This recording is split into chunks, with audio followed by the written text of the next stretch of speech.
వెళ్ళటానికి పరుగులు తీయటము, వాళ్ళిచ్చే చిన్న చిన్న రాయితీలు, బర్రె, గొర్రె ఇండ్ల స్థలాల కోసం మరి అగ్రకులాల పార్టీలను వాటి వెనకాల పరిగెత్తటం. అంటే ఎందుకు జెప్తున్నాము అనంటే, బీసీ ఉద్యమం గూడా అనేక సంక్షోభాలను ఎదుర్కొంటుంది. బీసీ సమాజానికి గూడా ఒక క్లారిటీ లేకుండా పోయింది. బీసీ సమాజం ఏంటిది అనంటే, వాళ్ళు ఎప్పటికప్పుడు మరి చైతన్యవంతంగా ఉండి, ఒక మార్పు రావాల్సినటువంటి అవసరం ఉంది. బీసీ సమాజమే ధైర్యంగా నిలబడలేనటువంటి పరిస్థితి. బీసీ సంఘాలు, బీసీ ఉద్యమమే క్రైసిస్‌లో ఉన్నటువంటి పరిస్థితి. ఒకవైపేమో అగ్రకులాలు మోసం జేస్తున్నారు. అగ్రకుల పార్టీలు మోసం జేస్తున్నారు.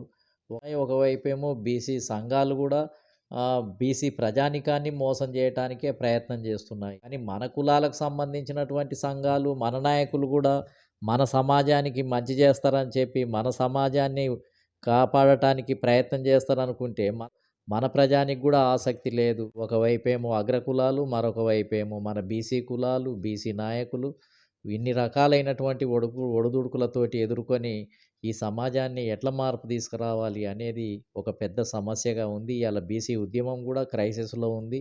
కాబట్టి ఇటువంటి పరిస్థితుల్లో ఇంకా దిక్కు దరి తెలవనటువంటి పరిస్థితుల్లో ఈ బీసీ సమాజాన్ని ఎవరు ఆదుకోవాలి? ఎట్లా బాగు చేయాలి? ఓటు బ్యాంకుగా ఎట్లా మలచాలి? కాబట్టి బీసీలలోనే అనేక రకాలైనటువంటి రుగ్మతలు, అనేక రకాలైనటువంటి ఒడుదుడుకులు, అనేక ప్రభావాలకు లొంగిపోయే పరిస్థితుంది. ఇప్పటివరకు బీసీలలో ఎక్కువ జనాభా ఉన్న గౌడ, యాదవ, పద్మశాలి, ముదిరాజు, మున్నూరు కాపు ఇలాంటి కులాలకే వాళ్ళ జనాభా ప్రకారం ప్రాతినిధ్యం లభించే పరిస్థితి లేదు. వాళ్ళనే పట్టించుకోవట్లేదు. వాళ్ళనే లెక్క చేయటం లేదు. ఇక నాయి బ్రాహ్మణ, కుమ్మరి, కమ్మరి, వడ్రంగి అదేవిధంగా ఒడ్డెర ఇలాంటి ఎంబీసీ కులాలను ఎవరు పట్టించుకుంటారు? అసలు వాటిని దగ్గరికే రానివ్వటం లేదు. ఎమ్మెల్యే టికెట్లే ఇవ్వటం లేదు. మంత్రి పదవులే అసలు నామినేటెడ్ పదవులే ఇవ్వటం లేదు. బర్రె, గొర్రె ఇండ్ల స్థలాలే ఇవ్వటం లేదు.